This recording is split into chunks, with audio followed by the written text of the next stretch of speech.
മഴ കനത്തതോടെ കോഴിക്കോട് മാവൂർ, ചാത്തമംഗലം, പെരുമണ്ണ പഞ്ചായത്തുകളിൽ വെള്ളം കയറി ചാലിയാറും ചെറുപുഴയും ഇരുവഞ്ഞിപ്പുഴയും കരകവിഞ്ഞൊഴുകുകയാണ്. ചാലിയാറിൽ ഊർക്കടവ് റെഗുലേറ്ററിന്റെ ഷട്ടറുകൾ പൂർണ്ണമായി ഉയർത്തി. അഭിജിത്ത് മുഴക്കുന്ന വിവരങ്ങളുമായി. അഭിജിത്ത്, എന്താണ് ഏറ്റവും പുതിയ സാഹചര്യം?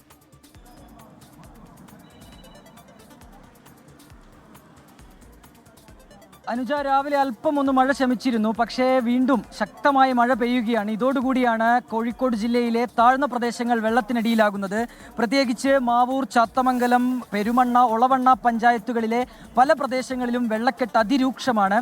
വീടുകളിലേക്ക് വെള്ളം കയറുന്ന സാഹചര്യമുണ്ട്. പ്രാദേശിക റോഡുകളൊക്കെ വെള്ളത്തിനടിയിലാണ് നിലവിലുള്ളത്. കഴിഞ്ഞ ദിവസവും സമാനമായ സാഹചര്യമാണ് ഉണ്ടായിരുന്നത്.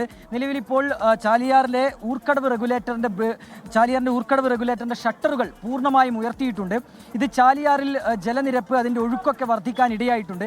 അതിനാൽ തന്നെ ഇവിടെയൊക്കെ താമസിക്കുന്നവർ, ഈ പുഴകളുടെയൊക്കെ സമീപ പ്രദേശങ്ങളിൽ താമസിക്കുന്നവരോട് ജാഗ്രതാ നിർദ്ദേശവും നൽകിയിട്ടുണ്ട്. ഇരുവഞ്ഞി പുഴയുടെയൊക്കെ ഒരു ജലനിരപ്പ് ഉയരുന്ന പശ്ചാത്തലമുണ്ട്. വെള്ളം കരകവിഞ്ഞൊഴുകുന്ന ഒരു പശ്ചാത്തലം കൂടിയുണ്ട്.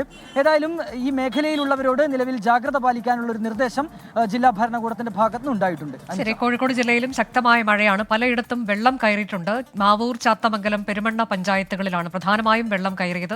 ചാലിയാർ, ചെറുപുഴ, ഇരുവഞ്ഞിപ്പുഴ കരകവിഞ്ഞൊഴുകുകയാണ്. കൂടാതെ ഊർക്കടവ് റെഗുലേറ്ററിന്റെ ഷട്ടറുകൾ പൂർണ്ണമായി ഉയർത്തിയിട്ടുണ്ട്. ജനങ്ങൾ ജാഗ്രത പാലിക്കണമെന്നതാണ് നിർദ്ദേശം.